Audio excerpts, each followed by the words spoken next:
Good morning, everybody. This is Thomas Felder, and welcome to another edition of Wellness Tuesday. And today we have a special guest by the name of Miss Barbara Oneill. Miss Barbara Oneill. And she's going to talking to us this morning about some healthy pain strategies, some natural pain strategies this morning. But before we get into today's video, I'm just asking Sister Andrea if she could be so kind to just bless us with a short prayer before we get into today's study. Good morning. Good morning, Lord. We thank you, O God, for being a loving and merciful God to us. We thank you, O God, for the protection that you give to us. We thank you for the mercies every morning, just like the dew.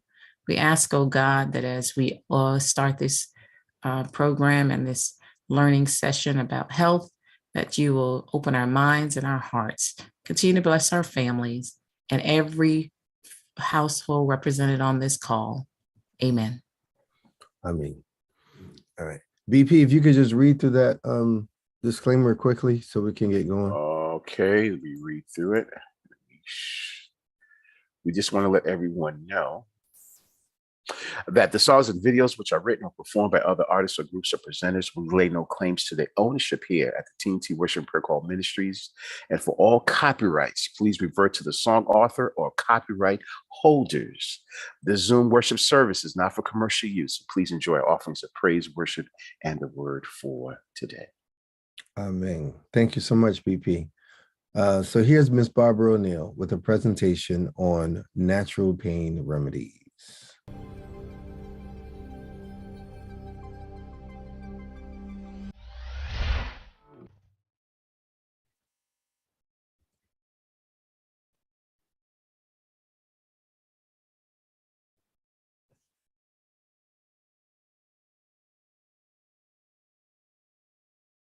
Now, I don't hear anything. Do y'all? No audio. Trying to figure what's going on here.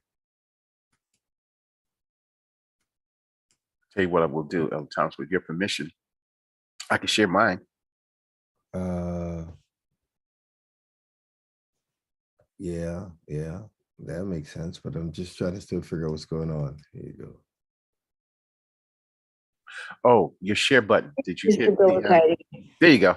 Every single person at some time in their life has experienced pain. So how do you deal with pain using natural remedies? Because we certainly know that medicine has some strong painkillers, and at times that can be incredibly helpful. So I'm going to give you a few illustrations of experiences that we've had at the health retreat, even my own personal experiences. So the first thing to ask if someone has pain of any sort is why? When I did a skydive with my daughter for her 19th birthday, I was 49. I don't mind planes. When I was 16, my father was learning to fly, and us kids all had turns going up and down and up and down. My husband says to me, they would not allow that today. But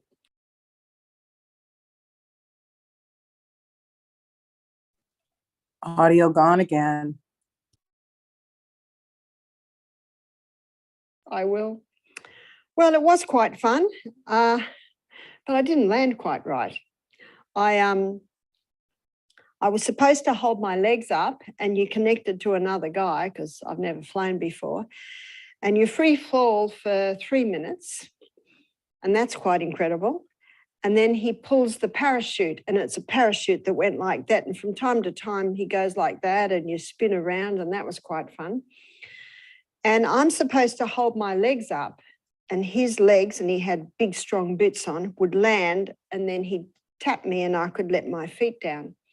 Well, we're just about to land, and a little tuft of wind blew us sideways, and my natural reaction was my arm.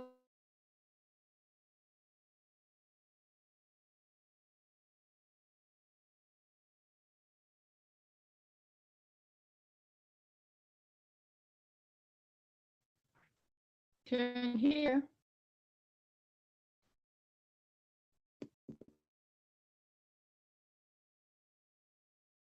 Got sort of pain there, it sort of takes the edge off the pain. what is interesting is that our body has different processes that begin as soon as we're in pain. And those processes help us to deal with it. So I was biting my finger, and I think we all know, if you hit your head on a bit of metal or something, oh, does that hurt? But it eases. Have you noticed? It eases. It's excruciating for the first 5 minutes, and then it starts to ease. And of course, it did start to ease. Here now. And then the ambulance arrived, and the ambulance arrived probably about 15 minutes later. By then, my 10 out of 10 pain, 10 out of 10 pain I see is extreme, hardly able to handle it, had gone down to about a 5 out of 10 pain. And the paramedic jumped out of the back of the ambulance with an injection. He went to give me the injection. I said, no. And he looked at me. I said, I want to feel my pain. And maybe if it was 10 out of 10 pain, I would have considered it, but it had come down to a 5 out of 10 pain.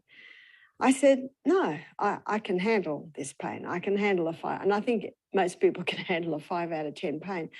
I said, I can handle a 5 out of 10 pain. I said, because that pain's going to tell me what I can and can't do to that foot. You'd never heard anything like this before. He said, okay. So they took me into hospital, and I was lying in a bed in casualty. I think you call it emergency in the US. And it had a curtain between us, and my daughter was there, and my son and my other stepdaughter, they'd all jumped together, so they were all there.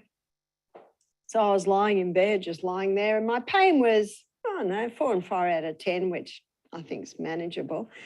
And they kept coming in and saying, do you want painkillers? And I said, no, I don't want painkillers. And the lady in the bed next to me, I think she was a drug addict, she was crying out for painkillers. They wouldn't give them to her. And I was rejecting them.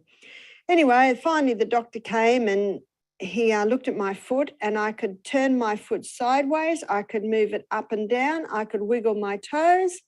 I looked at him and I said, nothing's broken. I said, nothing's broken, because I had movement.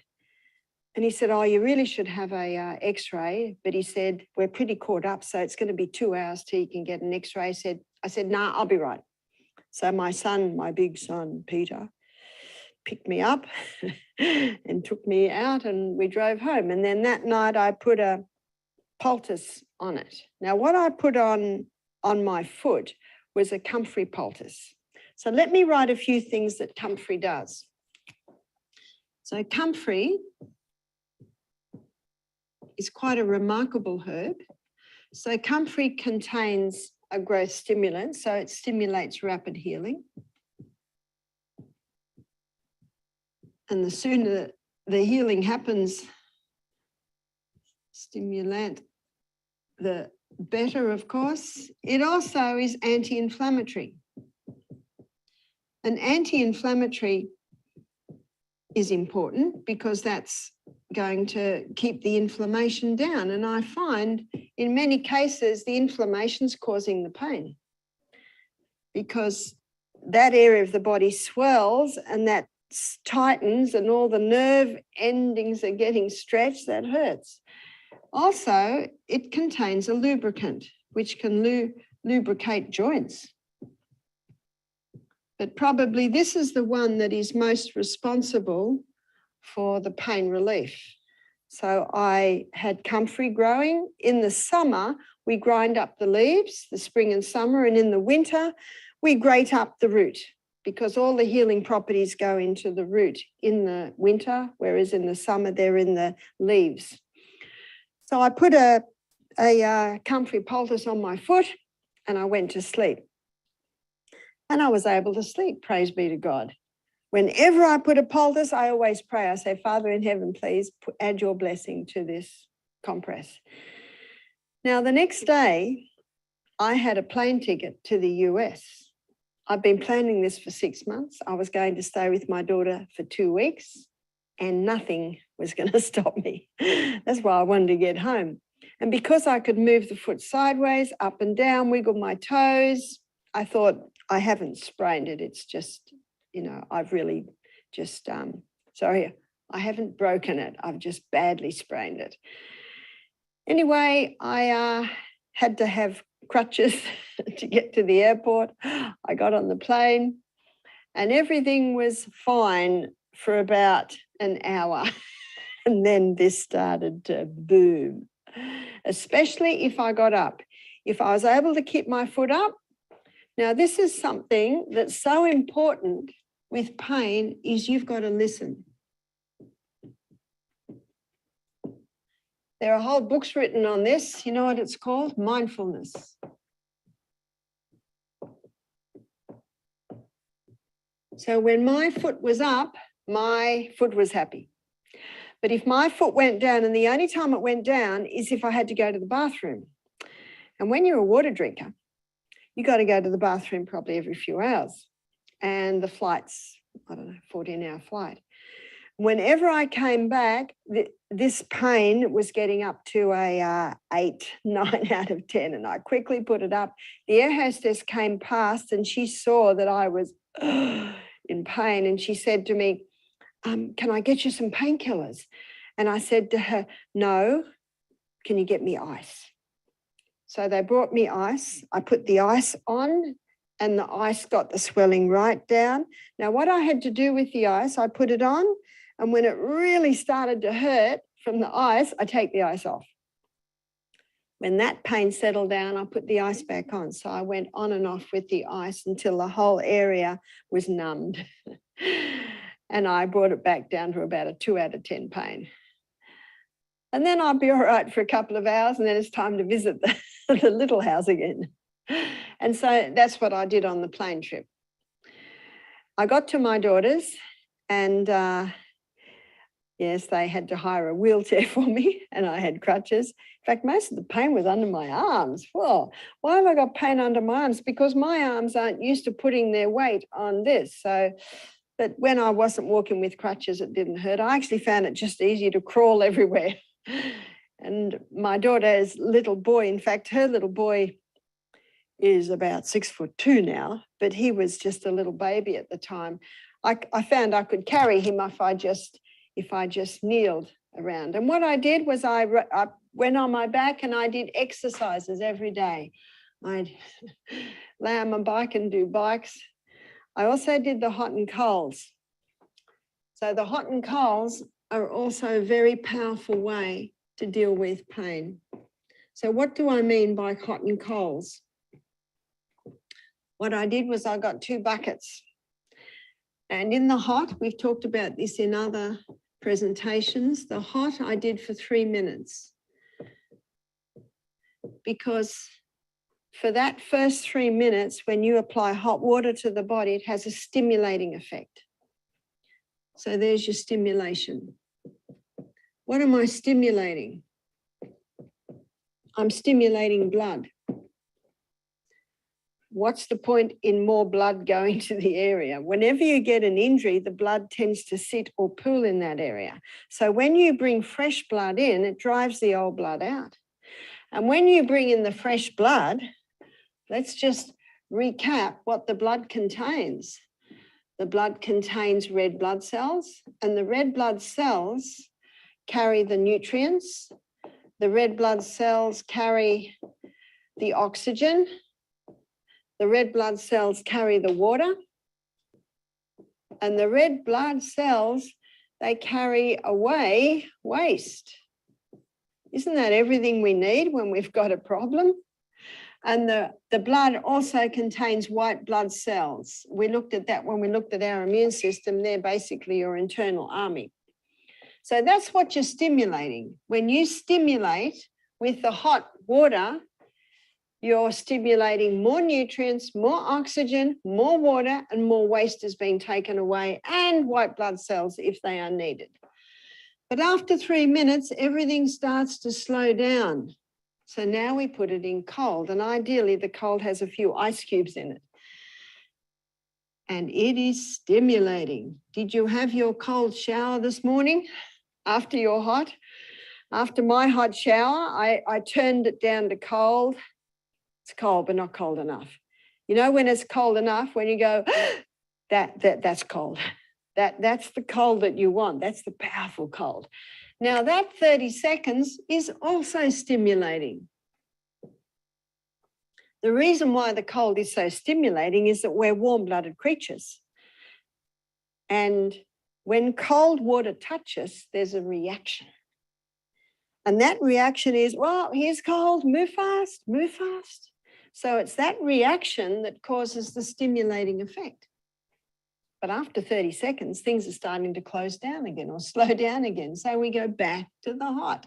So the whole thing's done 3 times. Can you see what we're grabbing? We're grabbing stimulation, stimulation, stimulation, stimulation, stimulation, stimulate. What are we stimulating? We're stimulating blood. After 3 times, the body begins to get a little exhausted. So 3 times is a good amount. So when I got to my daughters, I did hot and colds 3 times. How long does that take? It's 10 minutes. It's actually nothing. And it's one of the basic hydrotherapy treatments, and it's been used for centuries. And in the area of pain relief, it's without equal. Now, I memorized that from the nurses. It's by NIPE. It's the nurses' hydrotherapy book, because nurses used to learn hydrotherapy. When I was in Singapore, I think about 2018, I met a lady there who was in her 80s, and she trained at the Sand Hospital in Sydney in about the 1950s. And she said, we all were taught hydrotherapy. But unfortunately, it's gone out of favor because it takes too much time. It's much easier to give someone a painkiller than to do that. Unfortunately, that's where it's gone. But the hot and cold is very powerful at pain relief. So you can put your feet in there, you can put your hands in there, you could even get a big tub and sit in there. But for the chest and for the back, for maybe upper thigh, then you can use hot compresses. So there's a couple of ways you can do it. You can roll up a wet towel and put it in the microwave. There is a use for your microwave. Keep it in your laundry. And it can heat that towel up, and you can apply that hot towel to the area. If it's too hot, just keep lifting it until it's just the right temperature. And as soon as the person can handle it, then you put a blanket over there to keep it warm, and you keep it there for 3 minutes. Then you take that off and get a bowl of iced water and wipe it over the area for 30 seconds. You might need a couple of different cloths, because that cloth you first put on, that's going to get hot very quickly. And then you get another hot one, and you do that 3 times. That can be done to chest, it can be done to back, maybe upper shoulder.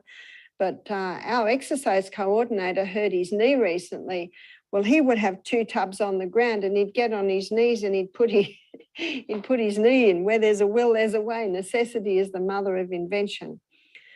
But that is a powerful way to get pain relief into an area. And the reason why it brings pain relief is this massive supply of blood to the area is increasing healing, and that old blood taking away, it's bringing that old blood away. That has an effect to bring relief. In a crisis, this can even be done every 2 hours. It all depends on the body. It all depends what's happening. So let's go back to my foot. So I stayed with my daughter for 2 weeks. I was still limping. I could not bear any weight on that foot. And every single one of us knows there's a pain it's like when you're doing push-ups. You get to the point it starts to hurt, but you're just going to do a couple more because you want to strengthen that body. And so, and someone comes to massage my shoulders. Oh, that hurts, but oh dear, it feels good, break up those knots. But there was the pain that if I put my foot down, it was a sickening pain. It wasn't a pain of this foot hasn't been used for a while. It was, no, don't put your foot down. So I came back from America, and I'm still limping and I'm still on crutches. So I decided to go to the doctor and have an x-ray. They x-rayed my foot. There was absolutely nothing wrong with my foot. They could find no problems at all. I sat in the doctor's office. We looked at the x-ray. He said, you should be walking. So I think we're about into the 4th week since the accident. I was sitting down and he got my foot and he pressed it. It didn't hurt. I had full movement of it. He scratched his head. He said, you should be walking. So I went out and I thought, right, I'm going to try, but oh, no, my foot said, no, don't do that. See, you got to listen. You got to listen. One of the problems with painkillers, if I took painkillers and walked on that foot, as I will tell you what happened next, I would have caused a lot of damage to that foot. You've got to listen to that body. And so I kept on crutches or crawling around, or when I'd be cooking, I'd have my knee on a chair. And I kept putting the comfrey poultice on at night. And if it ever hurt me, if I was up for a while and it started to hurt me, I'd do hot and colds. And then I had a visitor. She's a friend of mine. She's a vet doctor. I told her what was happening. She said, we vets are smarter than doctors because we have to think for dumb animals. I laughed. She said, I think you broke your talus bone. Now, the talus bone is a round disc and your fibula and your tibia sit on it.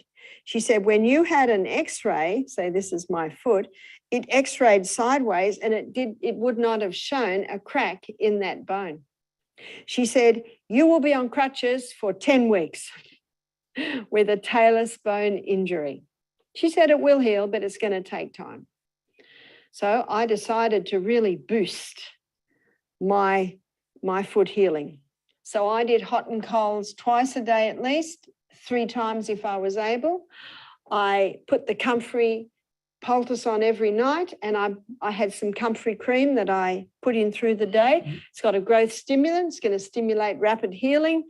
And round my talus bone, it will help to lubricate and keep the inflammation down. I'm ready for 10 weeks. 6 weeks later, Michael and I were actually on the Spirit of Tasmania. We were traveling to Tasmania on a boat. Spirit of Tasmania is this boat that goes from the bottom of Australia to Tasmania. And we were walking along and Michael was busy. And I put my crutches down and I decided to give it a little try, just a little try like this. And I could handle it. It actually didn't hurt. And then I started to walk. I could walk. My friend said, you'll be 10 weeks on that, but I sped it up and brought it to 6 weeks. And I have no doubt that it was my talus bone, because the pain that I experienced in trying to walk on it, that was my body telling me there's something more there. So I was glad my friend, the vet, visited and decided what it probably was.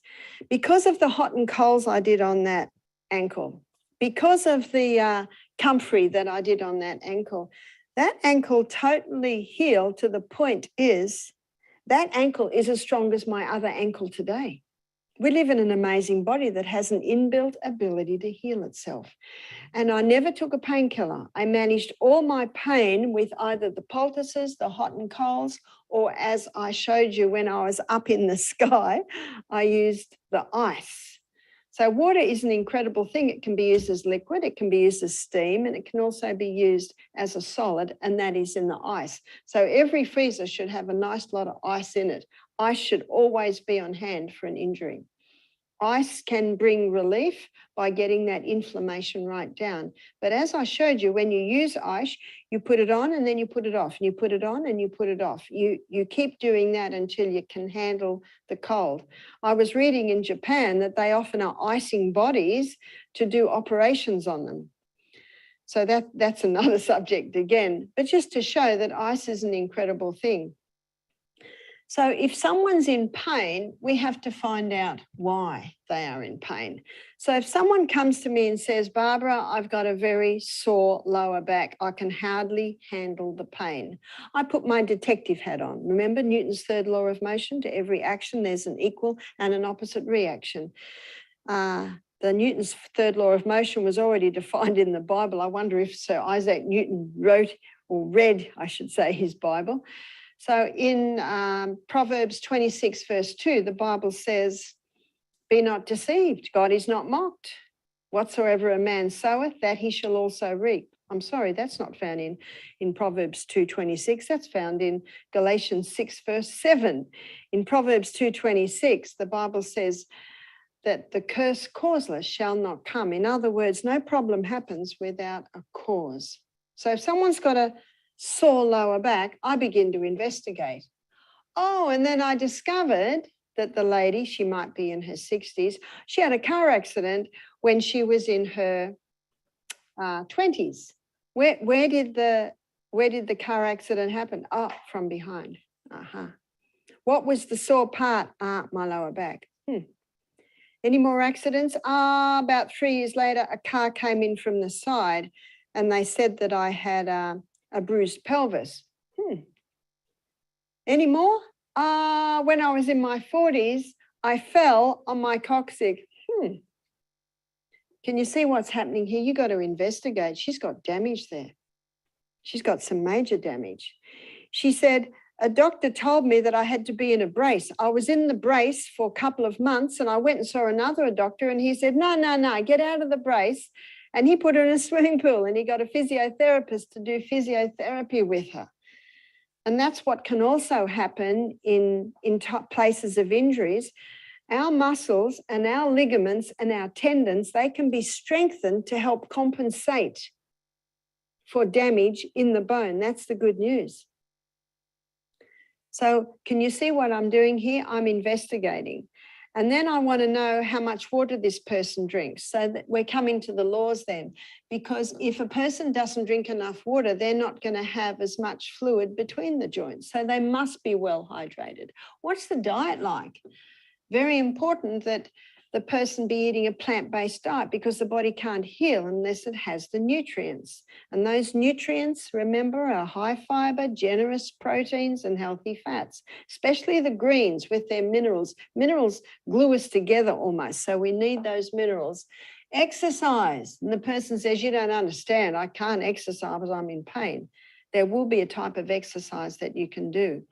And that's why I say to people who have lower back problems, go to a physiotherapist, define exactly where the problem is and get them to show you what you can do to strengthen all the other areas of your body and help your body compensate with that injury that's there. See, once the injuries has happened, you got scar tissue there. You've also got possibly a little bit of arthritis building up in there.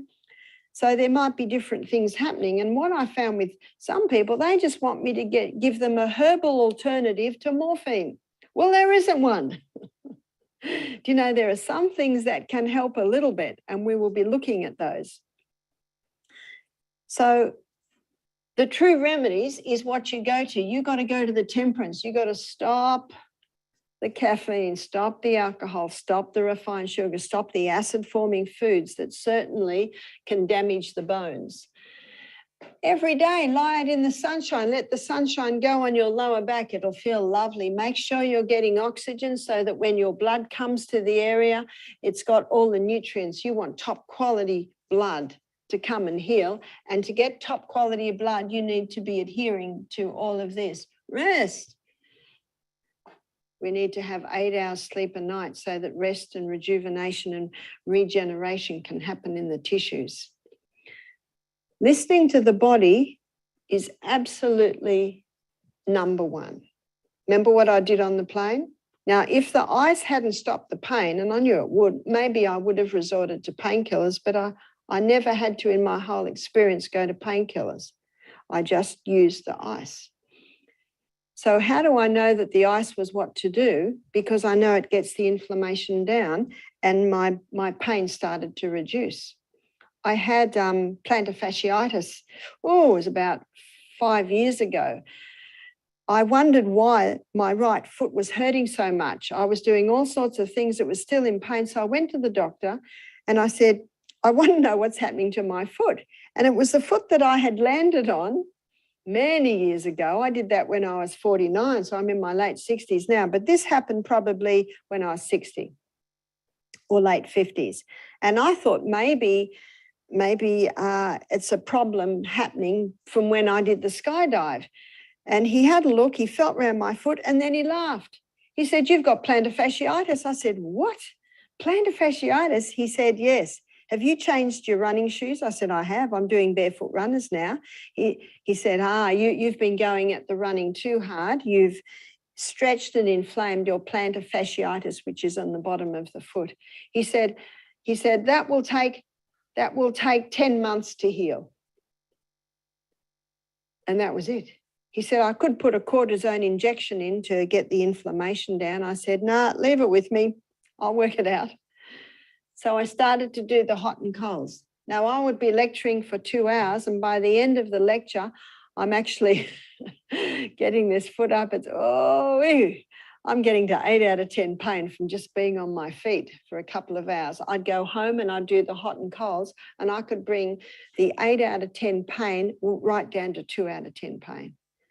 It was just incredible, the difference that the hot and colds made. And then at night, I would rub the comfrey into it. I knew that I just had to be patient.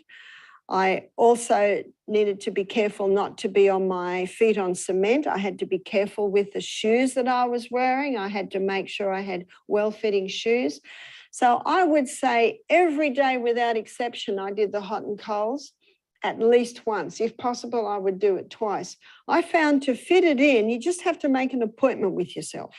If you don't make an appointment, the day will go and you'll never do it. And then you'll really suffer when you go to bed because it'll be aching and you'll think, oh, why didn't I do those hot and colds? Because it brought me so much relief.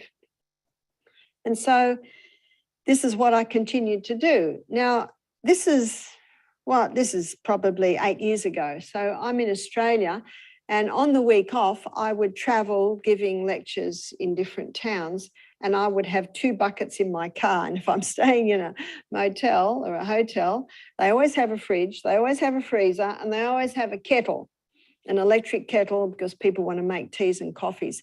So no matter where I went, I could do the hot and colds. So I continued to do it. And lecturing at night, I always came home and did the hot and colds because my foot was aching. Now, if I hadn't done the hot and colds, I don't think I would have slept because the foot was aching so much.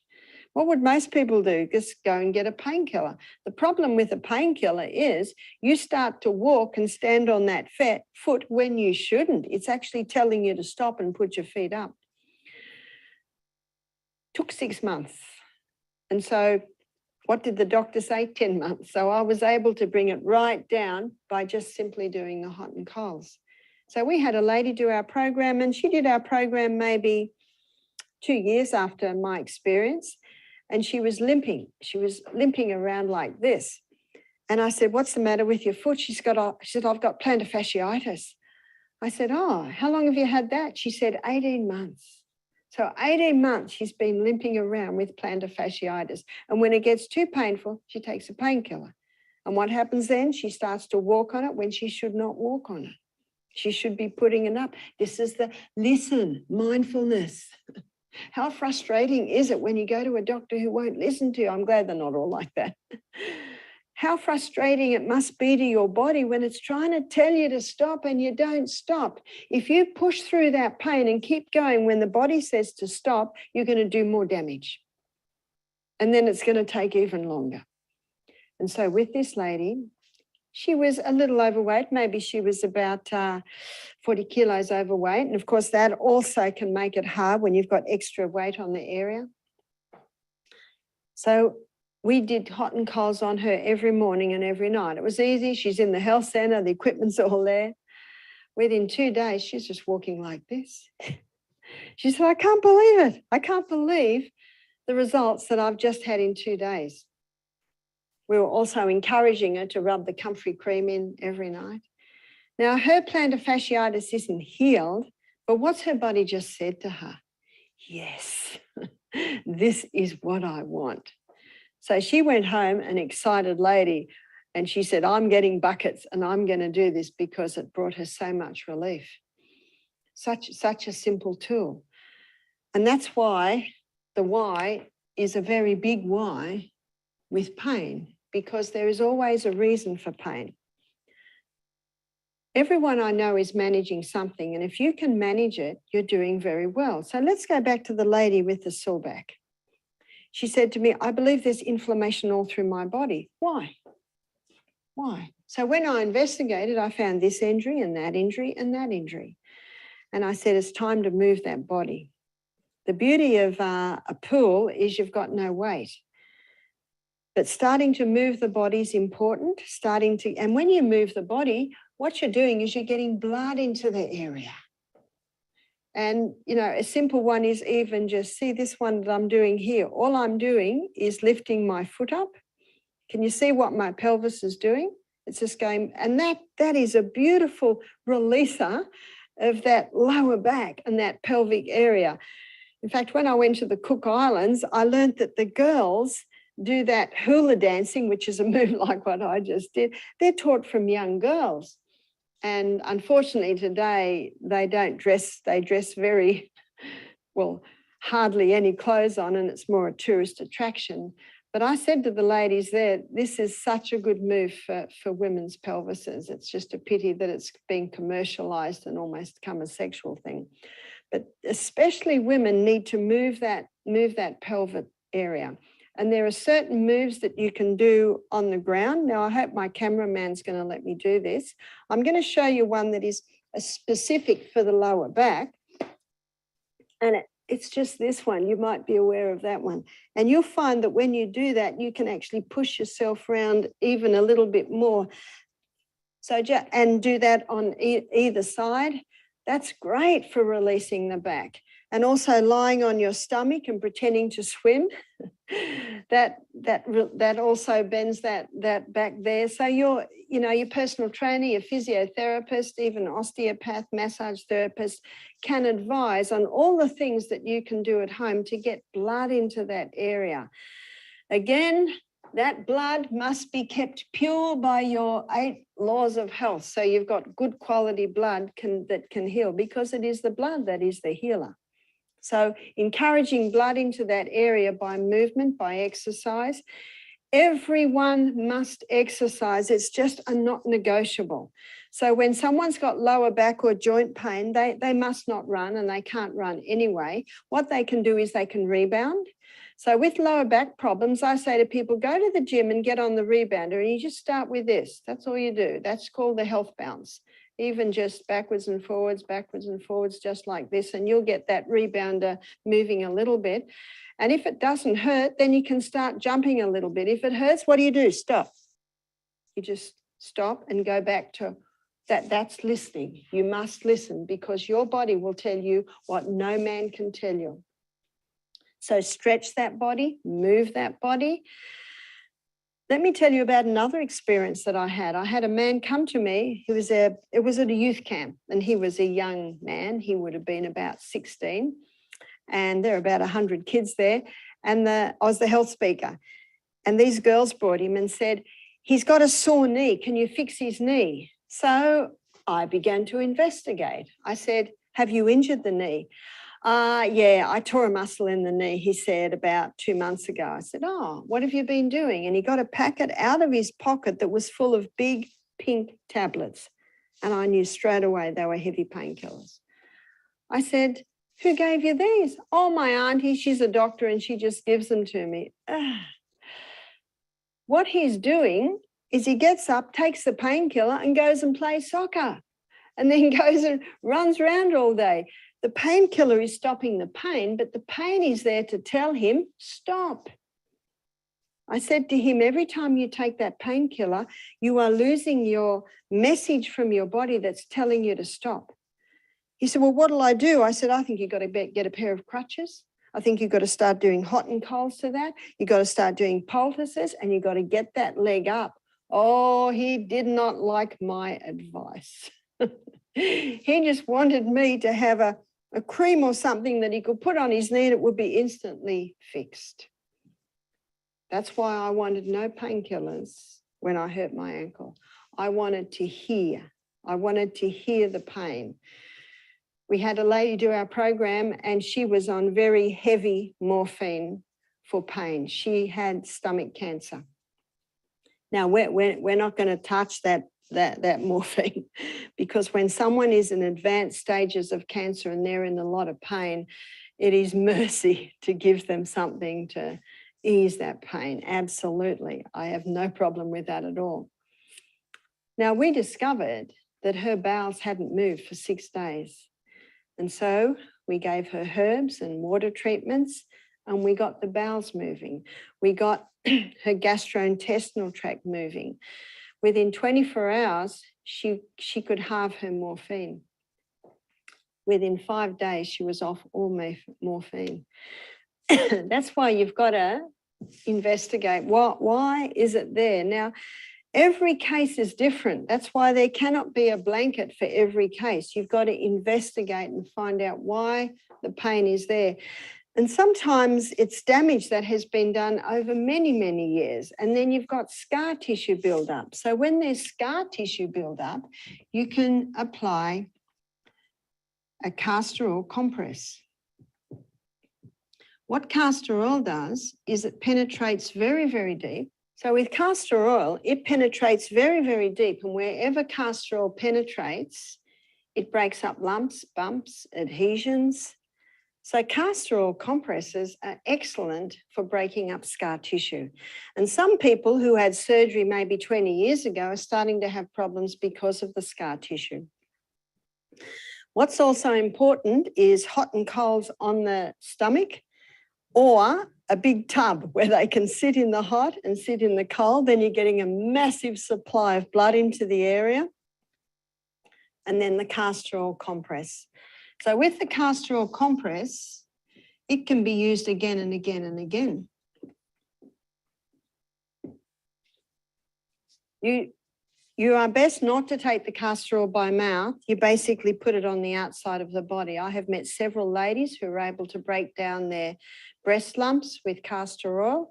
Now, when the lumps were big, they were painful. They said the castor oil brought that lump right down. Not overnight, and not even in a month. You know, it's possibly 20 years in the making.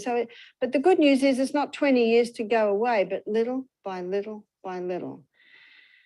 So we had one young man who came to do our program. He was only 15 and he had pain in his rectum around the anal area. He'd already had a couple of operations there. So he's got a bit of scar tissue there. And sometimes he leaked bowel fluid, which of course was terribly embarrassing for a 15-year-old boy. Sometimes he had constipation and then he had no leakage. So that told me the gut's not working. And so we got the gut working well. We gave him some slippery elm, which coats, soothes and heals the lining of the gut. And we did hot and colds in the sitz baths. See, with the sitz baths, you've got a tub like this, and he would sit in the tub like that. So the water's like this. And we put a big smile on his face because this brought him incredible relief. So we did hot for 30 seconds and we did hot for 3 minutes, cold for 30 seconds, and we did that 3 times. We did it every morning and every night. And he had no accidents when he was with us. His bowels are working a lot better. And these hot and colds brought incredible relief to the pain that he'd been feeling in his anus. We also encouraged him to freeze castor oil. So you put castor oil on, say, some cotton wool, and you make it the size of your little finger, and then soak that cotton wool with the castor oil and you freeze it. It will take 3 days to freeze. So what we did was when they were frozen, he inserted the castor oil into his anus, so it's like a pessary, and he left it there all night. So in the morning when he went to the bathroom, it would come out with his daily evacuation. So he did that every night. We did the hot and colds twice a day. And he went home, a very happy young man. He went home with no pain. And when he'd come, he said his pain averaged 4, 5, sometimes 6 out of 10. Definitely 6 out of 10 if he was on his feet a lot. Now, remember, he's only 15. And the doctors had said they could not do any more operations to the anal area. They were trying to tighten it a little so he wouldn't have leakage. But those hot and colds, they had a powerful effect on that anal area. I didn't hear anymore. And about 5 years later, a lady did our program and she said, he was my nephew. She said he never had another leakage. She said it's just quite incredible. He and his parents cannot believe the turnaround. Now, I did suggest when he goes home that he do the hot and cold sitz baths for every evening for 30 days. Then he could have a month break and do it for another 30 days. It only takes 15 minutes. I said, just find a time where you can do it. So he did it in the evening, which of course was the best time. He might do it in the evening and then have his shower and go to bed. Now, you didn't have to talk him into doing this. He was just so excited. Anyway, I met someone who knew him 10 years later. So this is happening about 18 years ago. And they said, he's married now and his wife's expecting their first child. How nice. Just such simple treatments. Now, there is something. So for pain, we're going to say, listen to the body, the hydrotherapy, which is the hot and colds, and also poultices. I've had a few people, especially ladies, tell me pain with fibroids. They've done the hot and colds. They've applied the castor oil compresses to the abdomen.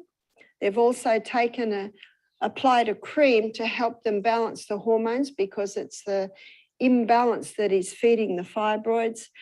In fact, one girl was rushed to hospital in terrible pain. They found she had the fibroid, but she said, no, I want to deal with this myself. And so she did the compresses. And I have to put this word here. It's another C. We've got castor oil compresses, consistency. Most people don't do it long enough. It must be done every day, every day, every day. Every day. Every day you might put a little bit more castor oil on. She told me that 10 months later she had a scan and the fibroid was gone. Now the fibroid was about, I think, 4.5 centimetres by 4.5 centimetres. What's that in inches? Maybe about 3 inches by 3 inches. So that's quite an incredible story. And that night she was in pain. But when she went to the doctor, had the scan, discovered what it was, then she was able to come home and do the natural treatments and get relief. I've also known people to have the operation to have the fibroid out, and 4 years later, the fibroid, another one, has grown. And that's why you must address the cause. That's very important. Another poultices, another poultice that can be particularly good for painful joints is the ginger. So the ginger poultice. Ginger pulls inflammation out of the joints. And I've had people tell me that they've had the ginger poultice on for sometimes only even 2 hours and they get 50% pain reduction. Because what the ginger poultice does, and mostly it's for joints, painful joints. What it does is it's anti-inflammatory, gets that inflammation down. But I do suggest maybe do the ginger poultice for a couple of hours and then maybe overnight do the castor oil compress so you can play with those, apply the comfrey cream. It's easy to get the cream, and in most shops that sell vitamins and minerals and creams, you can get a comfrey cream. So the poultices are important. Listen is important. The 8 laws are vital. So you get good quality blood, but I'm going to target one of them here, and that is movement. When you move that body, you get fresh blood supply into that area. Some people are experiencing pain in areas that just haven't moved for years. You've got to start moving that body. And that movement can come in the form of stretches. It can come in the form of different exercises. This is where maybe the personal trainer would help. But one of the best exercises, other than the stretches and the one I showed you on the floor, is just walking, just your gentle walking, and get that body moving. Cayenne pepper. Cayenne pepper is an analgesic. So what an analgesic is, it's a painkiller. Now, it's not going to do what morphine does, but it certainly can help to relieve the pain. So a person can apply cayenne pepper compress to the area. That'll really tingle the area and a great way of getting more blood into the area. But cayenne pepper can be taken internally.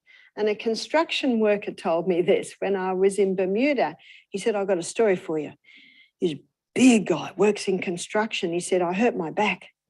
And he said, it was just hurting me so much I couldn't sleep at night. And he said, after about a week of not being able to sleep much and being up in the night, and I had about 9 out of 10 pain, he said, I prayed and asked God for help. And God said, cayenne pepper. He said, I got this strong impression. And he thought, why would you take cayenne pepper for pain? But it was so strong, he did it. He took half a teaspoon in a little bit of water. He drank it. It certainly tingled. But he noticed after 5 minutes that his pain had gone from 9 out of 10 down to 7 out of 10. So he did it again. And he said after 10 minutes, his pain went from 7 out of 10 to 5 out of 10. So he did it again, and he said his pain level went from 5 out of 10 to 3 out of 10. He said he could sleep with that. The next day, he was so excited. He said to his wife, you wouldn't believe what happened to me last night. He said, I got this strong impression from God to do cayenne pepper. So he rang his brother up, who is in the US and is a nutritionist. And his brother said, yeah, cayenne pepper's an analgesic. It has the effect for pain relief. So that's exciting to know. You've also got, if someone has a headache, you've got feverfew. If someone is prone to migraines, yes, you must look at why, and you must also look at, is the spine in alignment? Maybe going to a chiropractor, an osteopath can get that alignment in place. Are they drinking adequate water? So one has to investigate why it would be so. Some people have migraines at period time, so that's a hormonal imbalance. So that needs to be remembered. So when someone has a migraine, they can chew on feverfew. Now, if you haven't got it growing and if you chew that feverfew, oh, it is so bitter. But chewing it immediately gets a bit of release in the head, but you can buy feverfew tablets. Also, aspirin, or Aspro, it's a painkiller used in Australia. It comes from willow bark.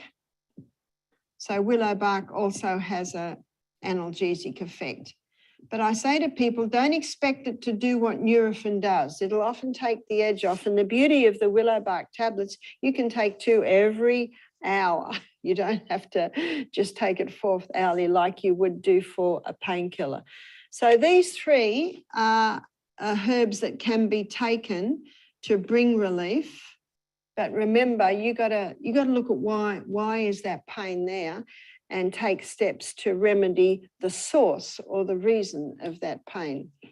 And often those hot and colds can bring relief. The comfrey can bring relief. The castor oil is more a gentle one and a long term to break up that scar tissue. But the ginger poultice, I've seen it bring relief very quickly. We had a guy who was a barrister, which is the highest level of law in Australia. He was 38. He said, I've come to your retreat to stop drinking for a week. He said, I'm not going to stop alcohol. I just want a week off. And then later in the week, he said, I didn't tell you about my little toe. He said, it's my middle toe. It's a small toe. But he said, it's the knuckle is up high.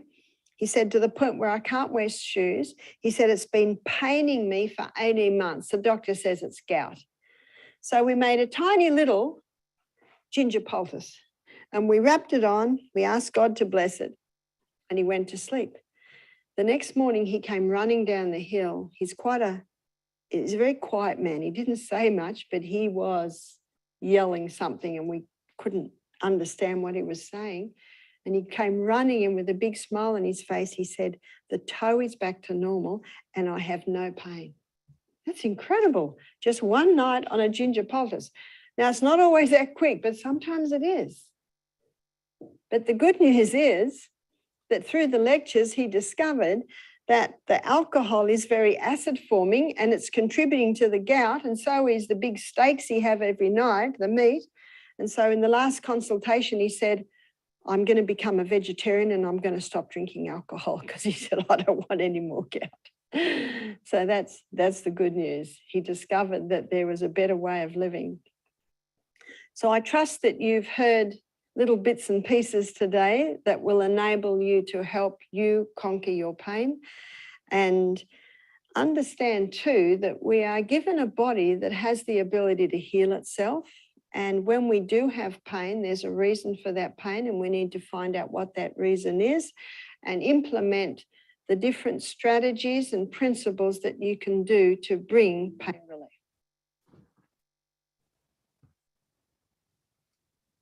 Wow, I love that video. Hopefully somebody got a blessing from it. You know, we always have these doctors trying to make us take these pain medicines that have so many side effects, you know, and we just really want to be rid of these side effects. So just be careful. Start reading what the side effects are and start looking towards natural remedies for the problems that you may be having. Next week, we got another video from Ms. Barbara Oneill. And for those of you who are not familiar with her, I would recommend whatever the problem might be, stomach, back, neck, you can just type in the problem and type in Barbara Oneill. You know, she's been doing these videos for probably 20 plus years, maybe more, where she has covered almost everything, appetite control. And you'll be surprised. A lot of the things boil down to the same stuff we talk about: diet, exercise, temperance, trust in God, sunshine, water, etc.